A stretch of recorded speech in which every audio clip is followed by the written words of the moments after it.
저는 여느 때처럼 김태호 회장의 병수발을 들고 있었습니다. 그날은 회장님의 환자복을 갈아입혀 드려야 하는 날이었습니다. 저는 숙련된 손길로 조심스럽게 그의 몸을 닦고 새 옷을 입히기 시작했습니다. 수십 년간 해온 일이었기에 제 마음에는 아무런 동요도 없었습니다. 그러다 제 손이 그의 아랫배를 스치는 순간이었습니다. 저는 그대로 얼어붙었습니다. 그의 오른쪽 사타구니 바로 위 그 은밀한 곳에 아주 선명하고 커다란 검붉은 점이 있었습니다. 그 점을 보는 순간 제 머릿속에서 잠들어 있던 기억 하나가 천둥처럼 울렸습니다. 아주 어릴 적 목욕을 하던 제 몸을 닦아주던 어머니의 따뜻한 손길, 제 몸의 똑같은 위치에 있던 작은 점을 어루만지며 어머니는 입버릇처럼 말씀하시곤 했습니다. 어머, 우리 딸. 여기 점이 있네. 이거 내 아빠랑 똑같은 자리에 있는 똑같은 점인데. 신기하기도 하지. 그것은 제가 기억하는 몇 안 되는 어머니의 목소리였습니다. 아버지를 그리워하는 슬픔과 저를 향한 애정이 담겨 있던.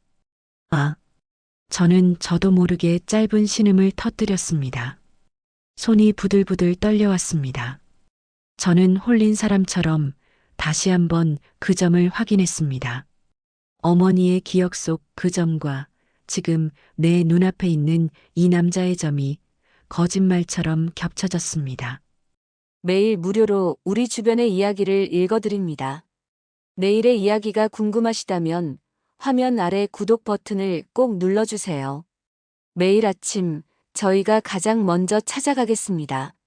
모든 것은 비가 지겹게 내리던 그 여름날 한 통의 전화에서 시작되었습니다. 그날도 저는 축축한 곰팡내와 씨름하며 좁아터진 옥탑방에서 저녁을 준비하고 있었습니다.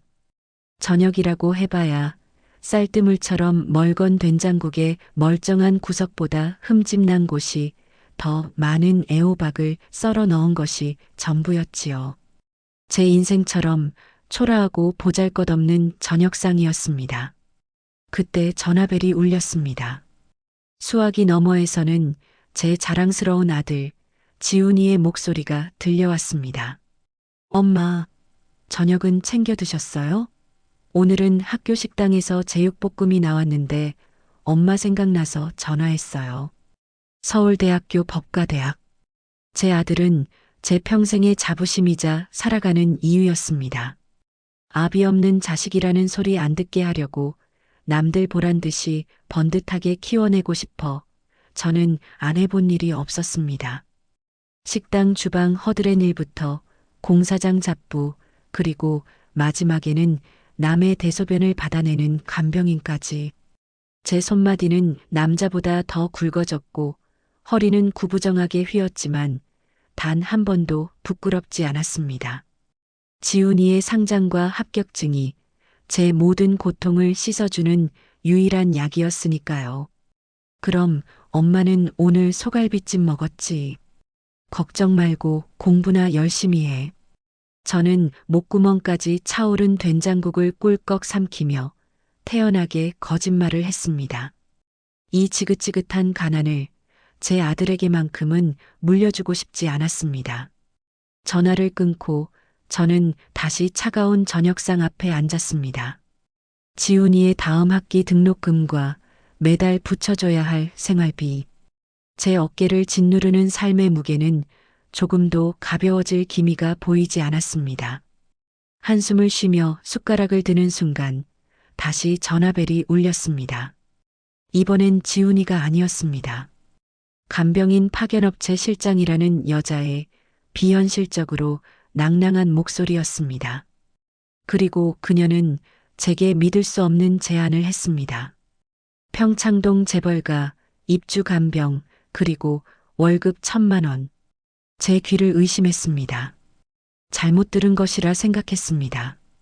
저 같은 사람에게 그런 엄청난 돈을 줄 리가 없었으니까요.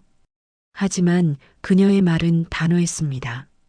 다른 건 보지 않고 오직 성실함과 입 무거운 것만 본다고요. 이 돈이면 우리 지훈이 더는 밤새워가며 아르바이트 하지 않아도 돼. 공부에만 전념할 수 있어. 그 생각 하나가 제 모든 의심과 불안을 눌러버렸습니다. 저는 홀린 듯 그 제안을 받아들였고 며칠 뒤 낡은 보따리 하나를 든 채 그 지옥의 문 앞에 섰습니다. 육중한 철문이 열리고 저는 숨을 멈췄습니다. 평생을 반지하와 옥탑방의 퀴퀴한 냄새와 함께 살아온 제게 그 집의 공기는 소독약처럼 차갑고 비현실적이었습니다. 그곳에서는 돈 냄새가 아니라 사람의 온기 한 점 없는 권력의 냄새가 났습니다. 그리고 저는 깨달았지요. 이곳은 사람 사는 집이 아니구나. 제가 어리둥절하게 서 있을 때였습니다. 안쪽에서 누군가 비틀거리며 걸어 나왔습니다. 20대 중반쯤으로 보이는 젊은 사내였습니다. 값비싼 명품 옷을 아무렇게나 걸치고 있었지만 온몸에서 풍기는 술 냄새와 초점 없는 눈동자는 영락없는 망나니의 모습이었습니다. 그는 저를 아래 위로 훑어보더니 역겹다는 듯 코를 찡그리며 말했습니다. 웬 아줌마야? 냄새나게. 그 한마디에 제 심장이 얼어붙었습니다. 그 집에서 저를 처음 맞이한 것은 정중한 인사가 아닌 술에 절어 비틀거리던 한 젊은 녀석의 경멸이었습니다. 그 녀석이 바로 이 집의 손주 김민준, 그리고 제가 앞으로 감당해야 할 첫 번째 지옥이었습니다. 그때 안쪽에서 비단처럼 고운 목소리가 들려왔습니다. 민준아, 어른께 무슨 말버릇이니? 김태호 회장의 아내, 이예숙 여사였습니다. 그녀는 민준을 나무라면서도 그 눈에는 조금의 꾸짖음도 담겨 있지 않았습니다. 그녀는 제게 다가와 완벽한 미소를 지으며 제 손을 잡았습니다. 아이고, 정은주 선생님. 험한 꼴을 보이게 됐네요. 우리 집 장손인데 아직 철이 없어서요. 너그러이 이해해 주세요. 그녀의 손은 부드럽고 따뜻했지만 저는 그 온기 속에서 오히려 한기를 느꼈습니다. 방금 아들의 폭언을 들은 사람이라고는 믿기지 않을 만큼 그녀의 얼굴은 고요하고 평화로웠습니다. 저태가는 바깥에서 본 것보다 훨씬 더 거대하고 차가웠습니다. 제 발소리가 대리석 바닥 위에서 유난히 크게 울렸습니다. 이예숙 여사는 제게 방을 안내하며 시종일관 미소를 잃지 않았습니다. 선생님, 여기가 오늘부터 지내실 방이에요. 필요한 건 뭐든 말씀하세요. 저희는 선생님을 가족처럼 생각하고 있으니까요. 가족. 그 말이 제 가슴에 무겁게 내려앉았습니다.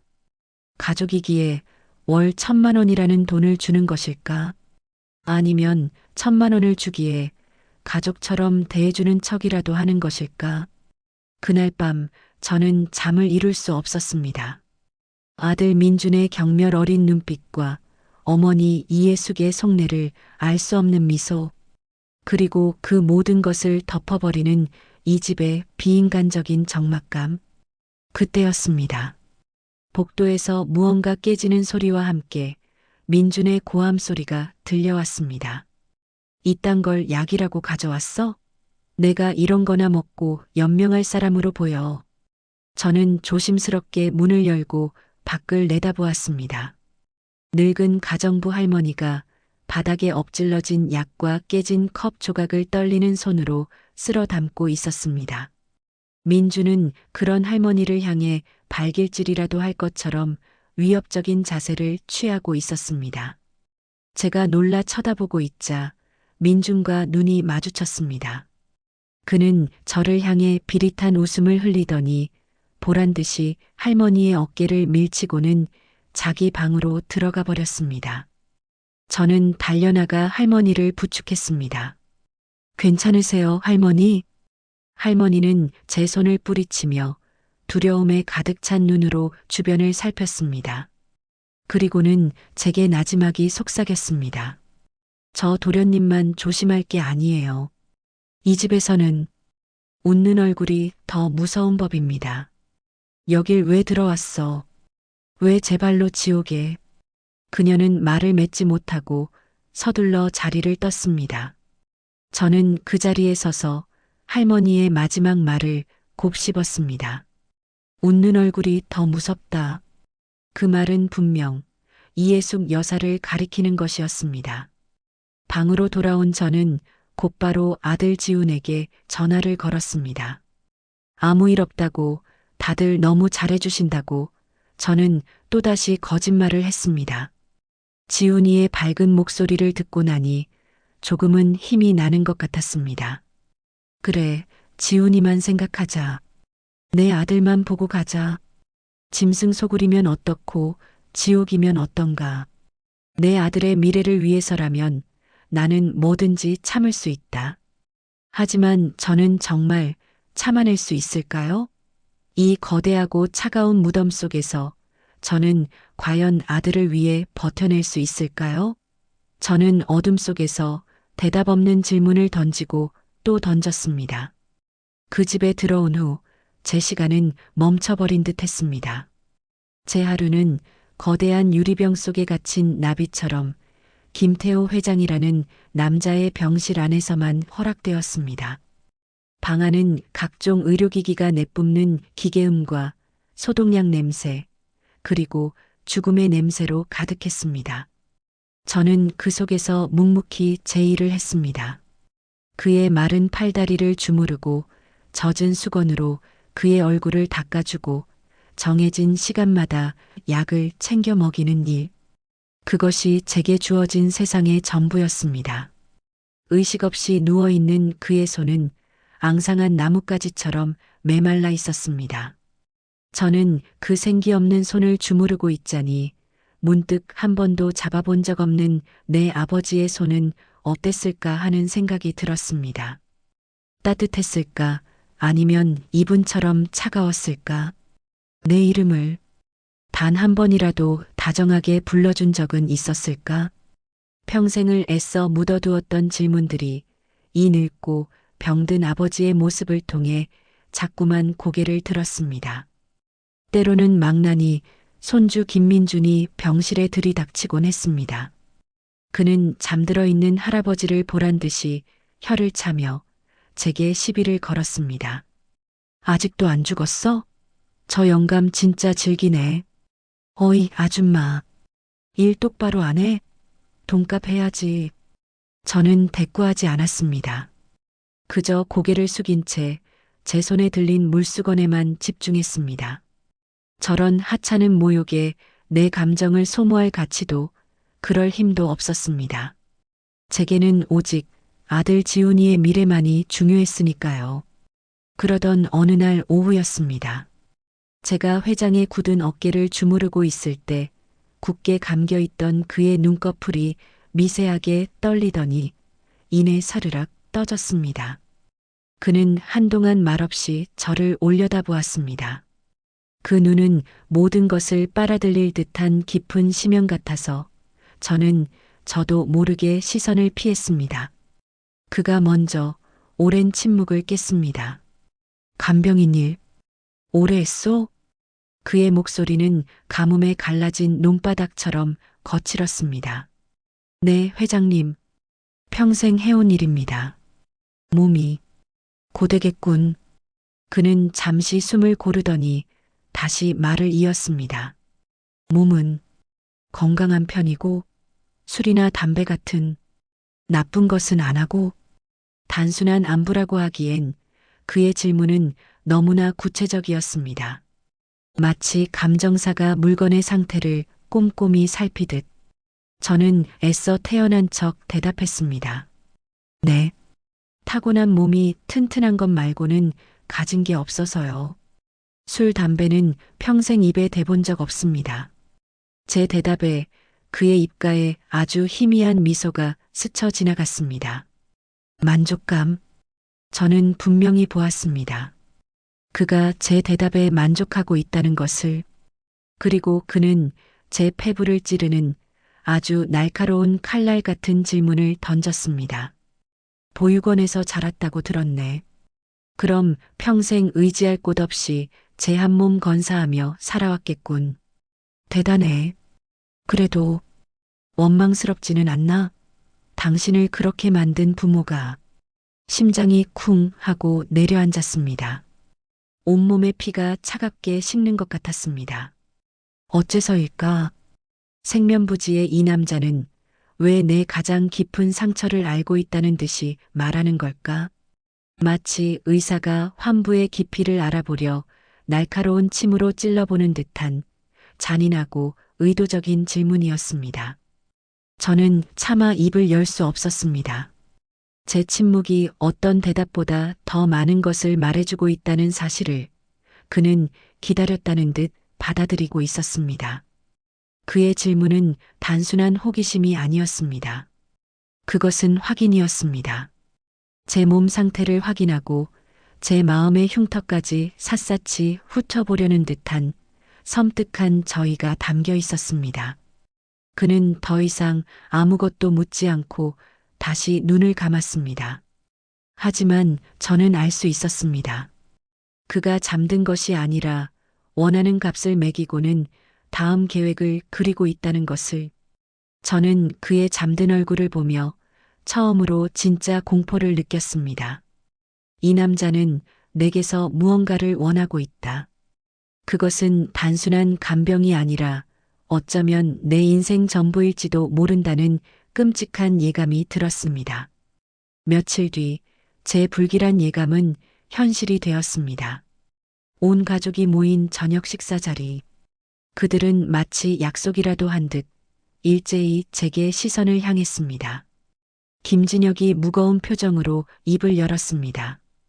선생님, 아시다시피 저희 아버님의 상태가 좋지 않습니다.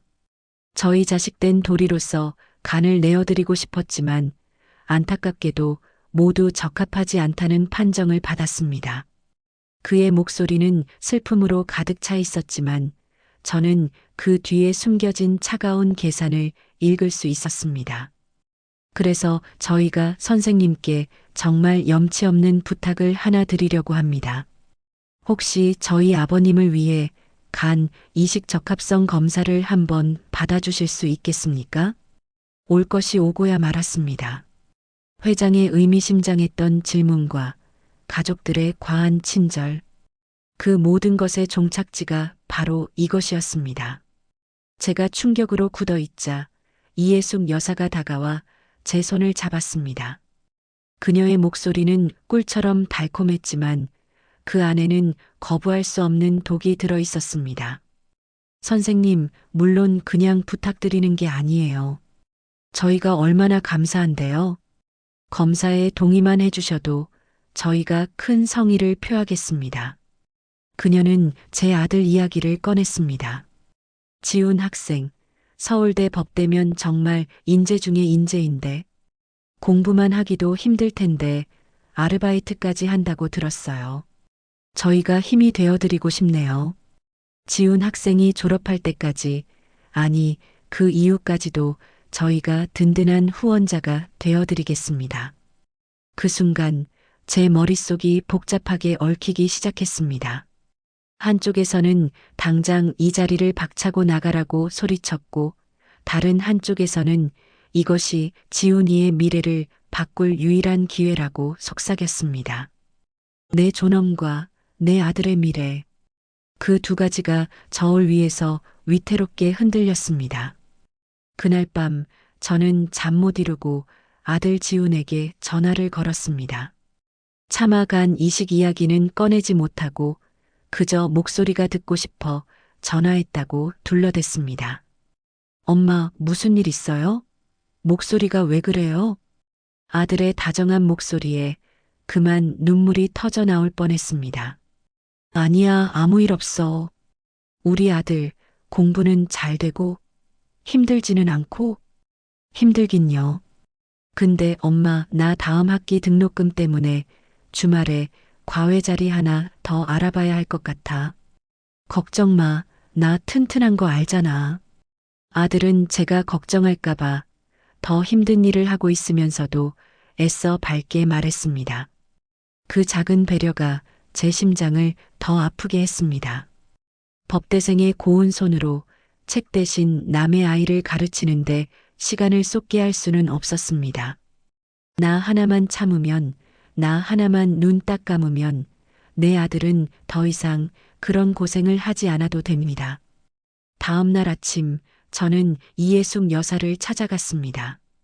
밤새 뜬 눈으로 고민한 흔적이 역력한 퀭한 얼굴이었습니다. 그녀는 이미 제 대답을 알고 있다는 듯 여유로운 미소를 짓고 있었습니다. 저는 떨리는 목소리로 그러나 분명하게 말했습니다. 검사, 받겠습니다. 제 대답에 이예숙 여사의 얼굴에 만족스러운 미소가 번졌습니다. 그녀는 마치 승리자처럼 제 어깨를 두드리며 말했습니다. 현명한 선택이세요, 선생님. 나는 그 순간 독이 든 성배를 받아 마시기로 결정했습니다.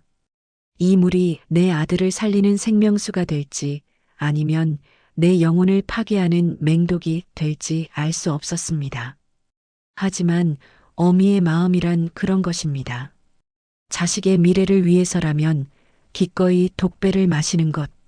그것이 내게 주어진 운명일지도 모른다고 그렇게 애써 믿고 싶었습니다. 검사를 받기로 결정을 한 후 망나니 손주 김민준의 경멸은 하루도 거르는 날이 없었습니다. 그는 제가 단순히 천한 간병인이어서가 아니라 그 이상의 무언가를 알고 있다는 듯한 기묘하고 잔인한 방식으로 저를 대했습니다. 그는 제가 이 집안의 비밀을 품고 있는 시한폭탄 같은 존재라는 것을 이미 알고 있었던 겁니다. 제가 잠든 김태호 회장의 젖은 수건을 갈아들이고 있으면 그는 등 뒤에 유령처럼 나타나 비웃음을 흘렸습니다. 아주 가관이네. 죽어가는 영감탱이랑 그 영감 살리려고 제 발로 걸어 들어온 년이랑 자기가 지금 무슨 짓을 하고 있는지 알기는 할까? 저는 그때는 알지 못했습니다. 그저 저를 모욕하기 위한 또 다른 말일 거라고 애써 무시할 뿐이었습니다. 그는 제 그런 반응이 재미있다는 듯 제 머리부터 발끝까지를 훑어보며 한마디를 더 던졌습니다. 근데 가만 보니 누구랑 닮았는데. 아줌마, 혹시 여기 영감님이랑 닮았다는 소리 못 들어봤어? 아주 똑 닮았네, 그려. 그 말을 남기고 그는 방을 나갔습니다. 하지만 그의 말은 제 가슴에 독가시처럼 박혀버렸습니다. 처음에는 말도 안 되는 소리라고 저를 놀리기 위한 수작이라고 생각했습니다. 하지만 그날 이후 저는 저도 모르게 김태호 회장의 얼굴을 샅샅이 뜯어보고 있는 제 자신을 발견했습니다. 굳게 담은 입술, 고집스러워 보이는 턱선. 정말 저 남자가 나와 닮았단 말인가. 며칠이 흘렀습니다. 저는 여느 때처럼 김태호 회장의 병수발을 들고 있었습니다. 그날은 회장님의 환자복을 갈아입혀 드려야 하는 날이었습니다. 저는 숙련된 손길로 조심스럽게 그의 몸을 닦고 새 옷을 입히기 시작했습니다. 수십 년간 해온 일이었기에 제 마음에는 아무런 동요도 없었습니다. 그러다 제 손이 그의 아랫배를 스치는 순간이었습니다. 저는 그대로 얼어붙었습니다. 그의 오른쪽 사타구니 바로 위 그 은밀한 곳에 아주 선명하고 커다란 검붉은 점이 있었습니다.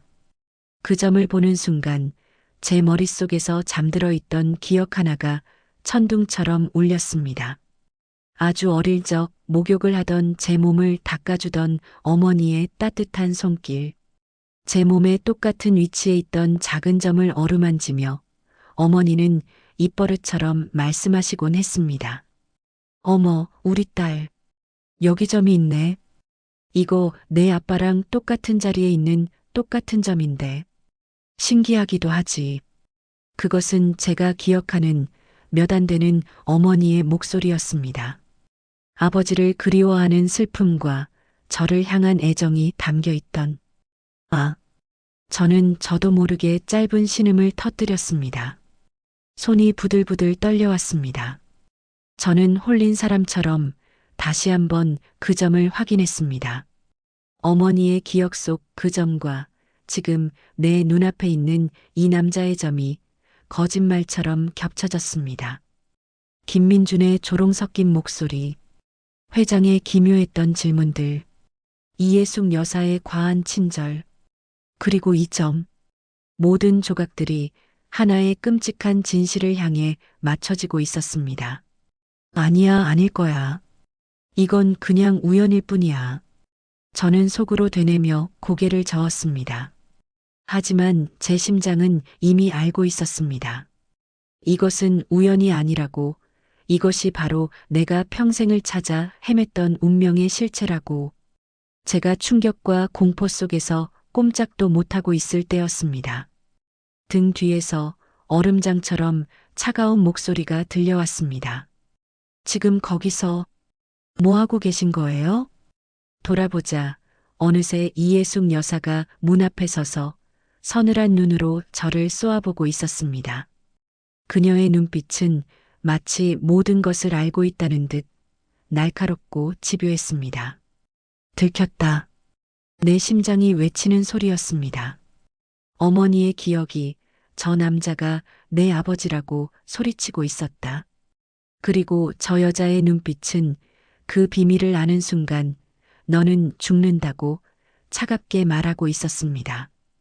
다음 날 오후 김태호 회장은 잠시 병세가 호전되어 침대 머리를 올리고 앉아 창밖을 보고 있었습니다. 이예숙 여사와 김진혁은 그의 곁에서 과일이라도 깎아주며 살가운 자식 노릇을 연기하고 있었지요. 저는 회장님의 이불을 정돈해드리고 있었습니다. 그때 김민준이 술에 취한 채 비틀거리며 병실로 들어왔습니다. 그는 곧장 제 앞으로 다가와 제 어깨를 거칠게 밀쳤습니다. 비켜. 정신 차려. 아줌마, 여기 당신 잡아먹으려고 침 흘리는 거 안 보여? 이예숙 여사가 기겁하며 그를 말렸습니다. 민준아, 왜 이래? 할아버지 앞에서. 민준은 저를 경멸 어린 눈으로 쳐다보며 악마처럼 웃었습니다. 그리고는 침대에 앉아 있는 할아버지를 향해, 그리고 방 안의 모두를 향해 외쳤습니다. 이 아줌마가 수십 년 전 우리 할아버지를 꼬셔서 돈이나 뜯어내려던 그 비서년이 낳은 숨겨진 딸이랍니다. 그는 저를 손가락으로 가리키며 한 글자 한 글자 힘주어 말했습니다. 나도 미래를 위해서 어디 아이 하나 만들어야겠다. 간이 필요할 수도 있으니까. 순간 방 안의 공기가 얼어붙었습니다. 과도를 쥐고 있던 이예숙의 손이 허공에서 굳었고 김진혁의 얼굴은 새하얗게 질렸습니다. 민주는 제게 다가와 제 귓가에 대고 뱀처럼 속삭였습니다. 그의 입에서는 역한 술 냄새와 함께 제 영혼을 파괴하는 잔인한 말들이 쏟아져 나왔습니다. 아줌마, 아직도 모르겠어? 당신이 왜 여기 있는지. 당신은 딸이 아니야. 당신은 그냥 우리 할아버지 몸에 들어갈 부품일 뿐이라고. 가암 빼주고 돈이나 받아갈 쓸모 있는 가축. 그 이상도 이하도 아니야. 세상이 무너져 내렸습니다. 저는 그 자리에 주저앉았습니다. 제 귀에는 더 이상 아무것도 들리지 않았습니다. 오직 핏기 없이 침대에 앉아 있는 저 남자의 얼굴만이 흐릿하게 보일 뿐이었습니다. 그래서 나를 그렇게 차갑게 훑어보았던 거구나. 그래서 내 건강을, 내 부모를 그렇게 집요하게 물었던 거구나. 그럼 저 사람이네. 아, 아버지? 제 입에서 나온 것이 소리였는지 아니면 그저 바람 새는 소리였는지 알 수 없었습니다. 그저 부품이라는 잔인한 단어만이 제 심장과 머릿속을 끝없이 맴돌고 있었습니다. 김민준의 폭언에 거실은 아수라장이 되었습니다. 이예숙 여사는 사색이 되어 달려와 민준의 뺨을 세차게 후려쳤습니다. 하지만 그건 저를 위한 분노가 아니었습니다. 누가 이따위로 떠벌리랬어. 이 쓸모없는 놈. 그녀는 감춰왔던 비밀이 드러난 것에만 분노하고 있었습니다. 김진혁은 쓰러진 저를 거들떠보지도 않은 채 핏발선 눈으로 아들 민준의 멱살을 잡고 방으로 끌고 갔습니다. 그 누구도 제게 괜찮으냐고 묻지 않았습니다. 저는 그저 그들의 추악한 비밀을 터뜨린 사고이자 이제는 처리해야 할 문제일 뿐이었습니다. 도우미들은 겁에 질린 얼굴로 저를 부축해 방으로 옮겼습니다. 그들의 눈에는 동정심이 서려 있었지만 그 누구도 제게 따뜻한 말 한마디 건네지 못했습니다. 이 거대한 성 안에서 저는 완벽하게 혼자였습니다. 하루 동안 저는 방 안에 감금되었습니다. 문 밖에서는 사람들이 저를 감시하는 기색이 역력했습니다. 저는 침대에 누워 텅 빈 천장만을 바라보았습니다. 아버지. 그 이름은 제게 평생의 그리움이자 원망이었습니다. 하지만 이제는 아니었습니다. 그 이름은 이제 제 영혼을 갉아먹는 저주이자 끔찍한 악몽이 되었습니다. 다음 날 굳게 닫혔던 방문이 열리고 이예숙 여사와 김진혁이 들어왔습니다. 그들의 얼굴에서는 어제까지 남아있던 일말의 위선조차 찾아볼 수 없었습니다. 그들은 이제 차갑고 무자비한 사업가의 얼굴을 하고 있었습니다. 이제 다 알게 됐으니 말 돌리지 않겠어요. 이예숙 여사가 차갑게 입을 열었습니다. 그래요. 당신은 회장님의 딸이 맞아요.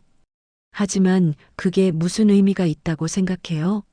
당신은 세상에 알려져서는 안 되는 그림자일 뿐이에요. 김진혁이 그녀의 말을 받았습니다. 그의 눈빛은 마치 벌레를 보는 듯한 혐오감으로 가득했습니다. 어차피 세상에 알려질 수 없는 존재 아닙니까? 들키지 않고 조용히 사는 값이라고 생각하세요. 핏줄이라고 해서 뭐 대단한 권리라도 생긴 줄 알았다면 큰 착각이고요.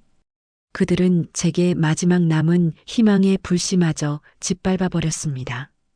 그리고는 제 앞에 서류 한 장을 던졌습니다. 며칠 전 보았던 그 끔찍한 합의 계약서였습니다. 여기 3억. 당신 간값으로 그리고 평생 입 다물고 살아갈 값으로 주는 돈입니다. 이예숙 여사는 이제 숨길 것도 없다는 듯 노골적으로 말했습니다. 이게 우리가 당신에게 베풀 수 있는 마지막 자비예요. 딸로서의 권리, 그런 건 꿈도 꾸지 마세요.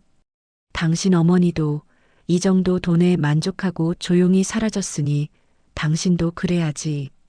그 말에 김진혁이 비웃으며 거들었습니다.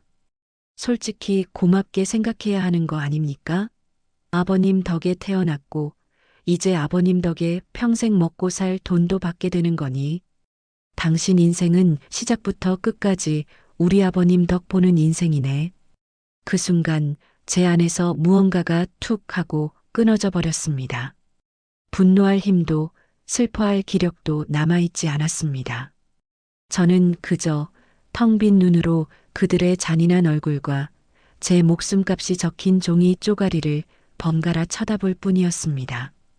그들은 제 침묵을 동의로 받아들인 듯 인주까지 테이블 위에 올려놓고는 방을 나갔습니다. 저는 부서진 몸을 일으켜 떨리는 손으로 전화기를 들었습니다. 이 지옥에서 저를 꺼내줄 수 있는 유일한 이름, 제 삶의 유일한 빛, 제 아들 지훈이었습니다. 수화기 너머로 아들의 목소리가 들려오자 저는 참고 있던 눈물을 터뜨리고 말았습니다. 저는 울먹이며 지난 며칠간 있었던 모든 일을 제가 그 남자의 딸이라는 사실과 그들이 제게 어떤 짓을 하려 하는지를 모두 털어놓았습니다. 지훈아, 엄마, 그 사람 딸이래. 그리고 내 간을 돈으로 사겠다고. 이야기를 듣는 내내 조용히 있던 아들이 갑자기 전화기 너머에서 절규하기 시작했습니다. 그 목소리는 제가 평생 들어본 적 없는 처절한 분노와 슬픔으로 가득 차 있었습니다. 엄마, 당장 나와. 그딴 더러운 돈 없어도 우리 잘 살 수 있어. 엄마까지 그 사람들하고 똑같은 괴물이 될 거야? 제발 엄마, 당장 거기서 나오라고. 아들의 울부짖음은 제 귓가를 때리는 천둥과도 같았습니다. 정신이 번쩍 들었습니다. 그래, 내가 지금 무슨 생각을 하고 있었던 거지. 내 아들이, 내 자랑스러운 아들이 이렇게나 가슴을 치며 울고 있는데 내가 돈 몇 푼에 내 몸을, 내 영혼을 팔아넘기려 했다니. 알았어. 아들. 엄마가 갈게. 지금 갈게. 아들의 목소리는 이 지옥에서 저를 구원할 유일한 동아줄이었습니다. 저는 전화를 끊고 눈물을 닦았습니다. 그리고 제 앞에 놓인 계약서를 갈기갈기 찢어버렸습니다. 새로운 힘이 솟아났습니다. 짓밟혔던 자존심이, 부서졌던 영혼이 아들의 눈물 속에서 다시 살아나는 기분이었습니다. 저는 제 낡은 보따리를 챙겨 들고 방문을 활짝 열었습니다. 그리고 당당하게 고개를 든 채 그 지옥 같은 복도를 걸어 나갔습니다. 놀라서 쳐다보는 도우미들도, 저를 막아서려는 경비원도 아무것도 제 눈에 들어오지 않았습니다. 저는 오직 저 거대한 철문 밖의 세상만을 향해 걸어갔습니다. 마침내 육중한 철문이 열리고 바깥의 공기가 제 뺨을 스쳤습니다. 저는 크게 숨을 들이마셨습니다. 비록 가난하지만 내 아들이 숨쉬고 있는 진짜 세상의 공기였습니다. 나는 살아야 한다. 내 아들을 위해서라도 반드시 살아서 이 모든 것을 이겨내야 한다. 그 지옥 같은 저택의 철문을 등지고 저는 택시를 잡아 아들 지훈이가 사는 동네로 향했습니다. 차창 밖으로 스쳐 지나가는 풍경이 마치 다른 세상처럼 낯설게 느껴졌습니다. 불과 며칠 만에 저는 지옥과 현실을 오간 사람이 되어 있었습니다. 지훈이의 자취방은 낡은 다세대 주택의 꼭대기층에 있었습니다. 계단을 오를 때마다 삐걱거리는 소리와 벽에 스며든 퀴퀴한 냄새. 하지만 제게는 그 어떤 재벌가의 저택보다도 이곳이 편안하고 따뜻한 안식처였습니다. 문이 열리고 저를 본 지훈이의 얼굴이 하얗게 굳었습니다. 엄마. 아들은 저를 와락 끌어안았습니다.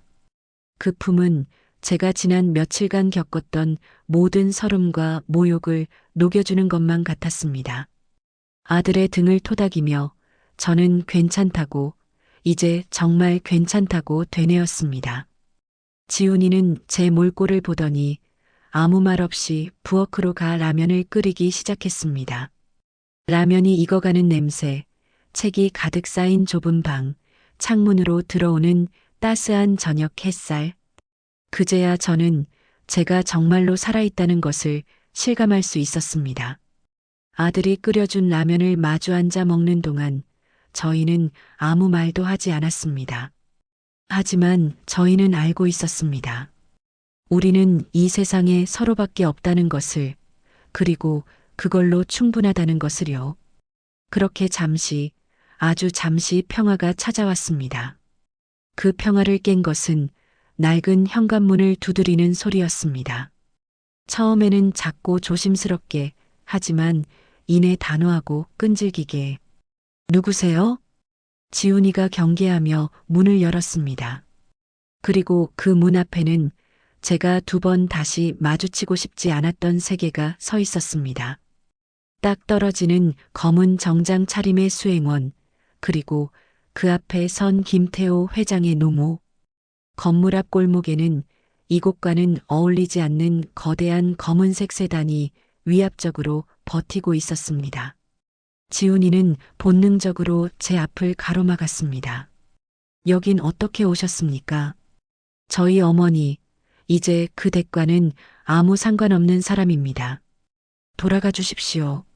아들의 목소리는 차갑고 단호했습니다. 하지만 노모는 아랑곳하지 않고 지친 눈으로 저를 바라보았습니다. 할머니는 제 얼굴을 한참이나 들여다보더니 나직이 입을 열었습니다. 많이 닮았구나. 내 어미를. 그 첫마디에 제 심장이 다시 한번 바닥으로 내려앉았습니다. 그녀는 제 어머니를 알고 있었습니다. 어머니를 아십니까? 알다마다. 알고 말고. 할머니는 제 손을 잡으려다 차마 그러지 못하고 거두었습니다. 그리고는 평생을 가슴에 묻어두었던 이야기를 꺼내기 시작했습니다. 내 아들, 내 하나뿐인 아들이 내 어미를 데리고 왔을 때가 생각나는구나. 참으로 곱고 착한 아이였지. 나는 그 아이가 참 마음에 들었다. 하지만 내 아들은 이미 정해진 혼처가 있는 몸이었다. 회사를 위해 반드시 해야만 하는 정략 결혼이었지. 그녀의 목소리는 회한에 젖어 있었습니다. 나는 내 아들에게 헤어지라고 말했다. 회사를 택하라고, 그 아이를 버리라고 종용했지. 내 어미는 그때 이미 너를 뱃속에 품고 있었다. 그 사실을 알면서도 나는 내 아들의 앞길을 위해 그 모든 것을 묵인했다. 내 어미가 눈물로 매달렸지만 나는 끝까지 외면했어. 내가 내 인생을 망친 죄인이다. 할머니는 결국 제 앞에 무너지듯 주저앉아 통곡하기 시작했습니다. 90평생 지켜왔을 자존심과 체면을 모두 내던진 한 늙은 여인의 처절한 고해성사였습니다. 지난 수십 년간 단 하루도 편히 잠든 날이 없었다. 언젠가 이 죗값을 치르게 될 거라고 늘 두려워하며 살았지. 그리고 마침내 이렇게 벌을 받는구나. 저는 아무 말도 할 수 없었습니다. 평생을 궁금해했던 내 출생의 비밀, 나를 버린 아버지에 대한 원망, 그 모든 것의 뒤편에 이런 추악하고 이기적인 진실이 숨어 있었다는 사실에 몸서리가 쳐졌습니다. 할머니, 그런다고 없던 일이 됩니까? 이제 와서 이런다고 저희 엄마가 받은 상처가 사라지냐고요. 당장 나가세요. 옆에서 듣고 있던 아들이 분노를 참지 못하고 소리쳤습니다. 하지만 할머니는 아랑곳하지 않고 엎드린 채로 제게 애원했습니다. 안다. 내 죄가 얼마나 큰지 용서받을 수 없다는 것도 안다. 하지만 염치 없는 부탁을 하러 왔다. 내 아들, 내 못난 아들놈 좀 살려다오. 무슨 자격으로 그런 말씀을 하십니까? 자격 없는 거 안다. 하지만 이대로 내 아들을 죽게 내버려 둘 수가 없구나. 그놈이 죽으면 내 어미를 볼 면목이 평생 없을 것 같아서 그런다. 그러니 제발. 그녀는 울음 섞인 목소리로 말을 이었습니다. 이건 거래가 아니다. 보상도 아니야. 마땅히 내가 받았어야 할 것을 이 늙은이가 이제라도 바로잡으려는 것이다. 할머니는 품에서 명함 한 장을 꺼내 제게 내밀었습니다. 변호사의 명함이었습니다. 이 사람을 통해 내가 빼앗겼던 모든 권리를 찾아주마.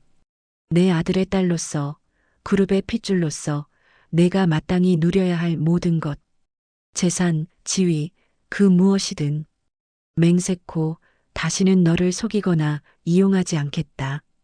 이 늙은이의 마지막 남은 목숨을 걸고 약속하마.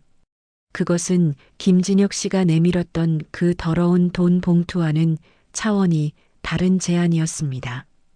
동정과 시혜가 아닌 권리를 말하고 있었습니다. 필요 없습니다. 당신들 돈도 권리도 그 무엇도 필요 없으니 당장 돌아가세요. 아들은 할머니의 앞을 막아서며 저를 보호했습니다. 할머니는 더 이상 아무 말도 하지 않고 조용히 자리에서 일어섰습니다. 그리고는 문을 나서기 전 마지막으로 저를 돌아보며 말했습니다. 내일이라도 마음이 바뀌면 연락을 다오. 기다리마. 엄마, 제발. 그 사람들하고 엮이지 마. 돈 없으면 어때? 내가 더 열심히 벌면 돼. 내가 어떻게든 할게. 그러니까 제발 엄마 인생 더는 희생하지 마. 아들은 제 바짓가랑이를 붙잡고 울었습니다.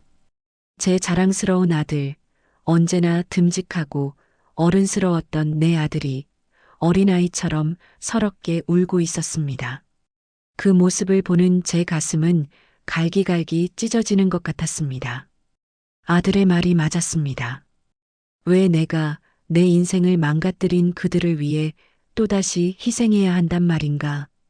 그날 이후 저희 모자의 시간은 얼음장처럼 차갑게 흘러갔습니다. 지훈이는 학교도 가지 않고 제 곁을 지켰습니다. 제가 혹시라도 마음을 바꿀까봐, 그 늙은 여자의 제안을 받아들일까봐 불안해하는 기색이 역력했습니다. 우리는 한 공간에 있으면서도 서로의 눈을 제대로 마주치지 못했습니다. 아들은 저를 원망했고 저는 그런 아들을 보며 고통스러웠습니다. 며칠 밤을 뜬 눈으로 지새웠습니다. 머릿속에서는 두 개의 목소리가 끊임없이 싸웠습니다. 하나는 내 아들 말이 맞다. 이제라도 내 인생을 살아. 라고 말했고, 다른 하나는 이 기회를 놓치면 내 아들 역시 너처럼 평생을 가난과 싸우게 될 것이다. 라고 속삭였습니다. 저는 낡은 보따리 속에서 어머니가 남긴 유일한 유품인 작은 손거울을 꺼내 들었습니다. 보육원을 나올 때 원장 수녀님께서 제 손에 쥐어주신 것이었습니다. 어머니의 것이라고 이것밖에 남은 게 없다고 하시면서요. 거울 뒷면에는 달아서 희미해진 목련꽃 자개가 새겨져 있었습니다. 저는 그 거울을 볼 때마다 한 번도 본 적 없는 어머니의 얼굴을 상상하곤 했습니다. 엄마, 나라면 어떻게 했을까? 엄마도 나처럼 이렇게 고통스러웠을까?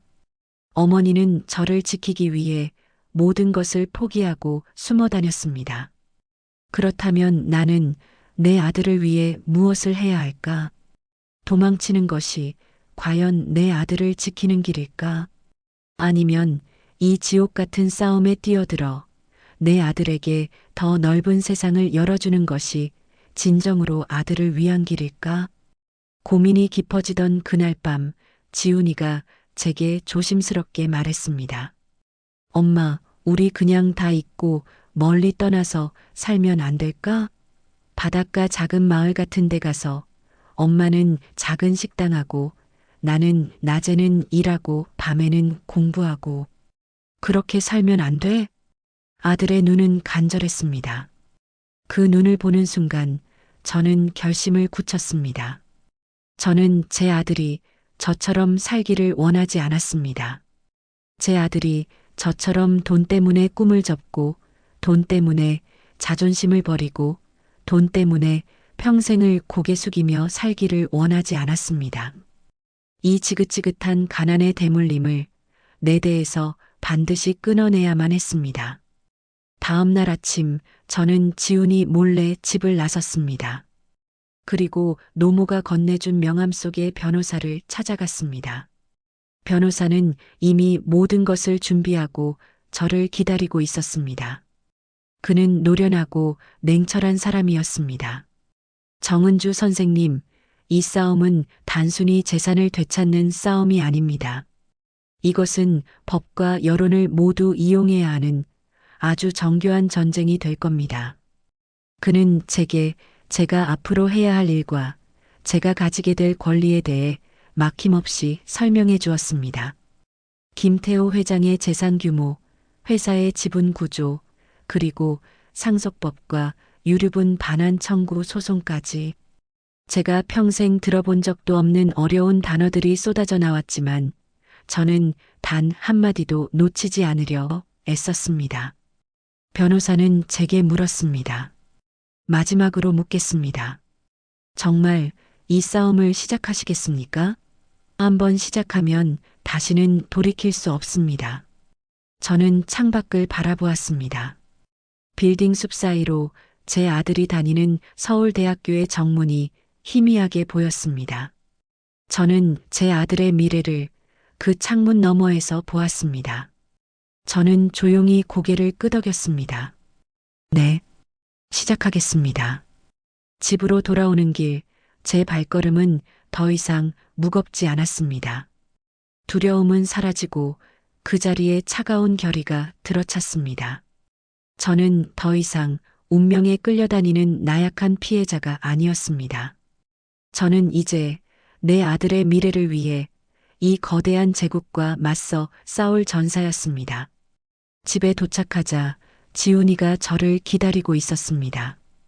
제 얼굴을 본 아들은 제가 어떤 결정을 내렸는지 직감한 듯 했습니다. 아들의 얼굴이 절망으로 일그러졌습니다. 엄마, 결국. 저는 아들의 손을 잡았습니다.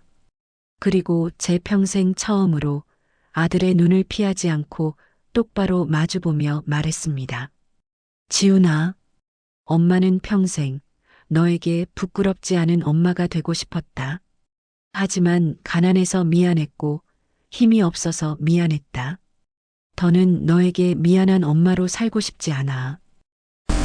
이 싸움은 엄마를 위한 게 아니야. 이건 널 위한 거다. 내가 더는 돈 때문에 꿈을 포기하지 않도록, 내가 더는 세상 앞에서 주눅 들지 않도록 엄마가 너에게 세상을 만들어주고 싶어. 엄마가 내 방패가 되어줄게. 제 진심이 전해졌을까요? 아들은 더 이상 저를 말리지 않았습니다. 그저 제 손을 잡고 눈물을 흘릴 뿐이었습니다. 그날 밤 저는 노모에게 전화를 걸었습니다. 제안을 받아들이겠습니다. 대신 조건이 있습니다. 저는 수화기 너머의 노모에게 제 조건을, 제 전쟁의 목표를 분명하게 밝혔습니다. 나는 이제 더 이상 도망치지 않는다. 내 아들의 미래를 위해 이 지옥 같은 전쟁을 내가 직접 시작한다. 그날 아침 저는 다시 그 지옥의 문 앞에 섰습니다. 하지만 이번에는 혼자가 아니었습니다. 제 곁에는 이 전쟁을 함께 치를 변호사가 서 있었습니다. 처음 이 문을 들어설 때 저는 돈 때문에 고개를 숙인 초라한 간병인이었습니다. 두 번째 이 문을 나설 때 저는 모든 것을 잃고 도망치는 패배자였습니다. 하지만 오늘 저는 달랐습니다. 나는 오늘 내 아들의 미래를 되찾으러 왔다. 육중한 철문이 열리고 저는 당당하게 안으로 들어섰습니다. 거실에는 이예숙 여사와 김진혁, 그리고 소파에 삐딱하게 누워 저를 비웃는 김민중까지 온 가족이 저를 기다리고 있었습니다. 그들의 얼굴에는 결국 제 발로 기어들어올 줄 알았다는 오만함이 가득했습니다. 김진혁이 다리를 꼬며 비아냥거리듯 말했습니다. 결국 올 걸 왜 그렇게 뜸을 들였는지 모르겠군. 아들하고 작전회의라도 했나? 몸값이라도 더 올려달라고? 김민준이 옆에서 낄낄거리며 거들었습니다. 아줌마 꼴의 서울대생 아들이라 돈 많이 든다며? 우리가 이번에 특별히 인심 써서 1억 더 얹어줄 테니 감지덕지하고 얼른 도장이나 찍으시지. 그들은 제 옆에 있는 변호사는 안중에도 없다는 듯 제게 모욕을 퍼부었습니다. 하지만 저는 더 이상 예전의 정은주가 아니었습니다. 저는 그들의 말을 가만히 듣고 있다가 희미하게 미소를 지었습니다. 제 미소를 본 그들의 얼굴에 처음으로 당혹감이 스쳤습니다. 저는 변호사에게 고갯짓했습니다. 제 신호를 받은 변호사는 가방에서 서류 뭉치를 꺼내 테이블 위에 올려놓았습니다. 지금부터 정은주 씨의 법률 대리인으로서 김태호 회장님 측과 공식적인 협상을 시작하겠습니다.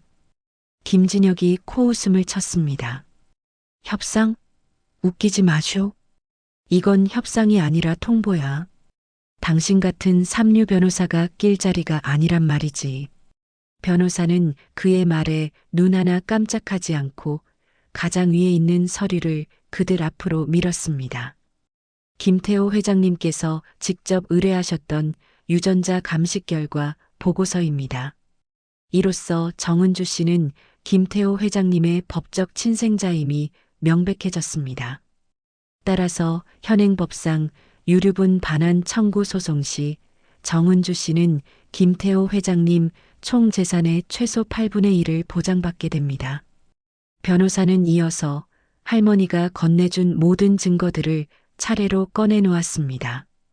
김태호 회장이 저를 특정하여 간병인으로 고용하려 했던 정황, 제 동의 없이 제 신상 정보를 수집한 증거, 가리고 모든 것이 간 이식을 목적으로 한 기망 행위였음을 입증하는 자료들까지 그들의 얼굴이 새하얗게 질려갔습니다.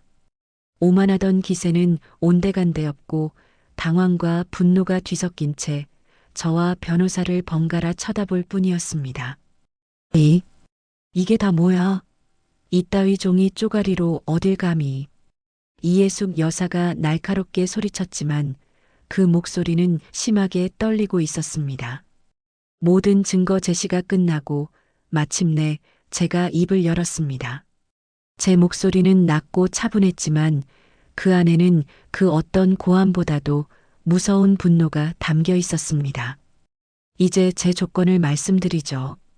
저는 자리에서 일어나 그들을 하나씩 똑바로 쳐다보며 말했습니다. 첫째, 수술은 합니다. 하지만 그건 아버지를 위한 자비가 아니라 이 모든 것을 끝내기 위한 제 의무입니다. 둘째, 당신들이 내민 저 더러운 돈 필요 없습니다. 내 생명의 값을 매기는 모욕은 2번 다시 겪고 싶지 않군요. 그때 회의실 문이 열리며 휠체어를 탄 할머니가 들어왔습니다. 그녀는 이 모든 상황을 예상했다는 듯 조용히 제 옆자리에 와 앉았습니다. 모두의 시선이 그녀에게 쏠렸습니다. 저는 할머니를 향해 말했습니다. 제 목소리는 떨리지 않았습니다. 저들에게서 모든 것을 빼앗아 제 아들에게 주십시오. 그것이 할머님께서 제게 돌려주셔야 할 권리입니다. 그리고 저는 마지막 카드를 꺼내 들었습니다. 만약 이 제안을 거부하신다면 저는 이 자리에서 수술을 거부하겠습니다. 그리고 내일 아침 제 변호사와 함께 기자회견을 열 겁니다. JK그룹의 김태호 회장이 40년 전 버렸던 딸을 찾아내 간을 빼앗으려 했던 추악한 진실과 그의 가족들이 어떻게 회사를 좀먹고 있었는지 세상에 전부 다 알릴 겁니다.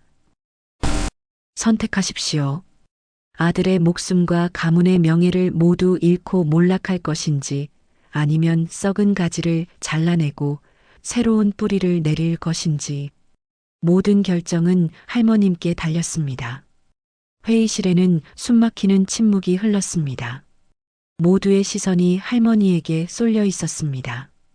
그녀는 눈을 감고 깊은 생각에 잠겨 있었습니다.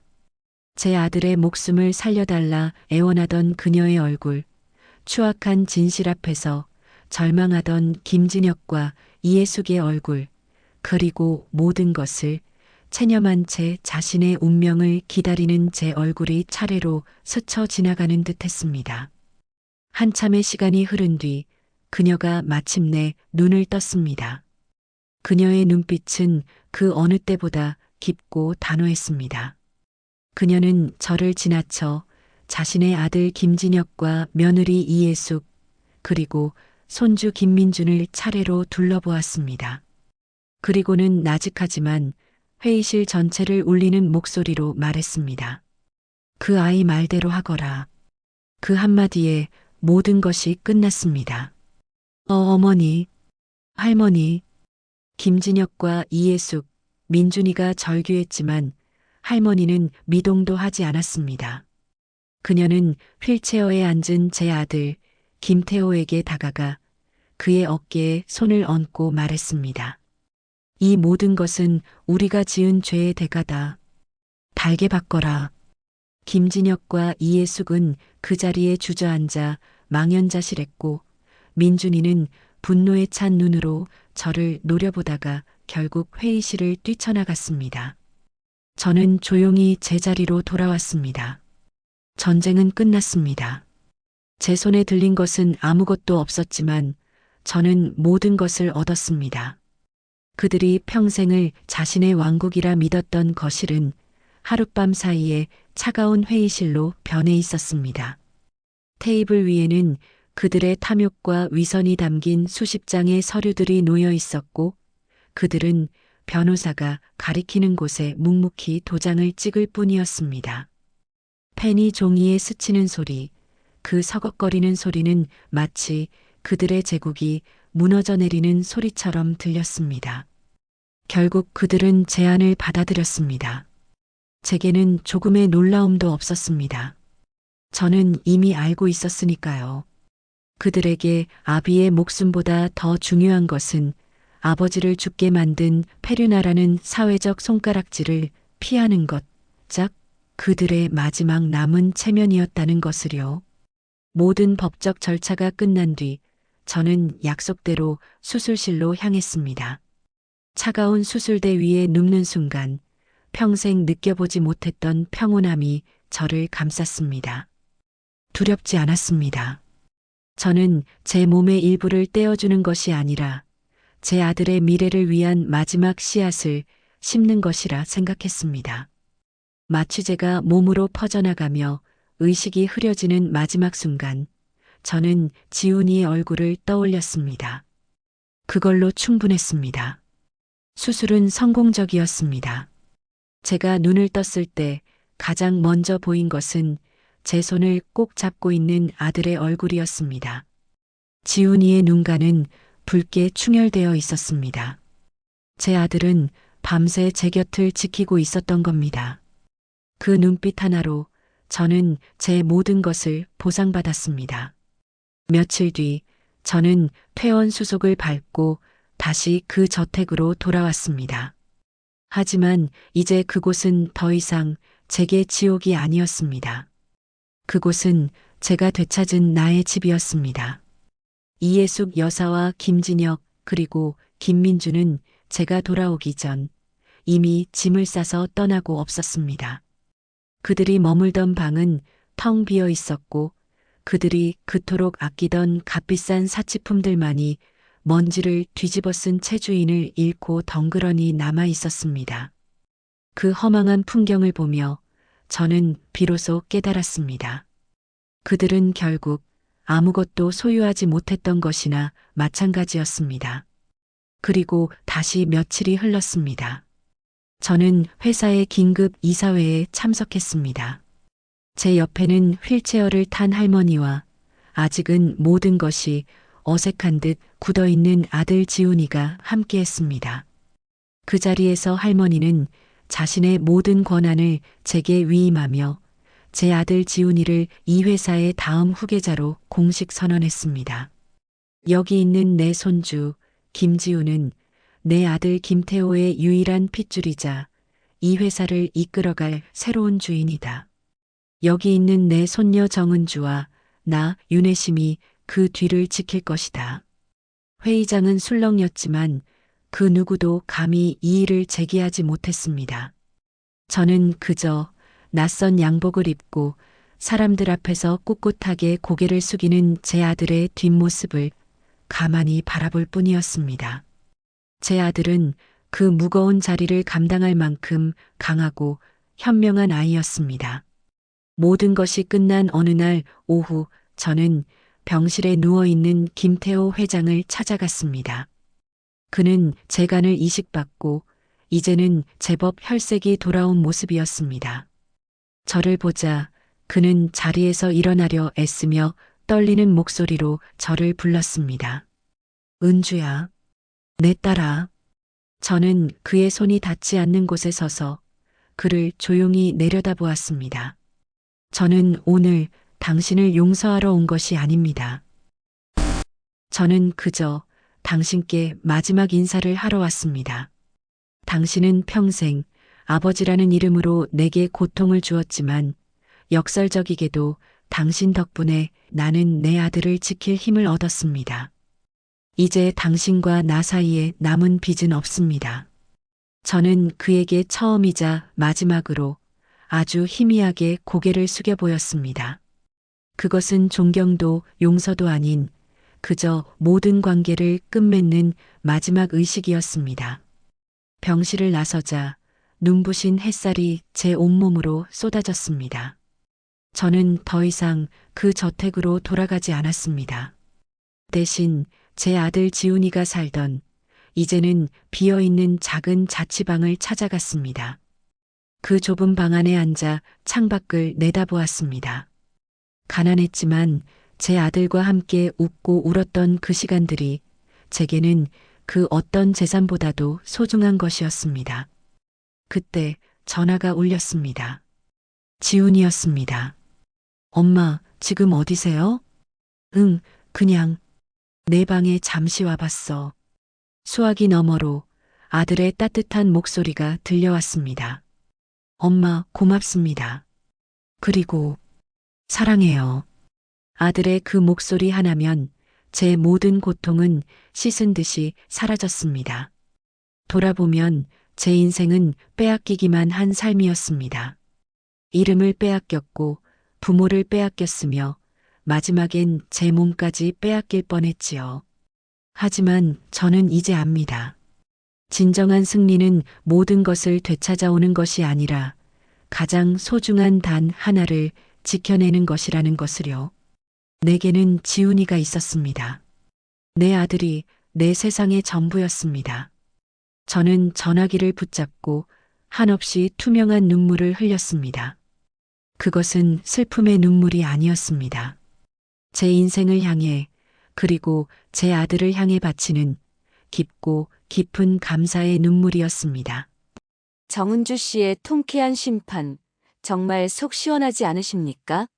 팍팍한 세상살이에 상처받은 우리 어머님, 아버님들의 답답한 속을 뻥 뚫어드리는 것이 바로 저희가 매일 이야기를 읽어드리는 이유입니다.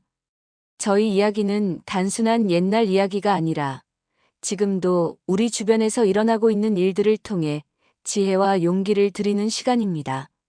앞으로도 매일 여러분의 아침 시간에 속 시원한 사이다를 배달해 드리겠습니다.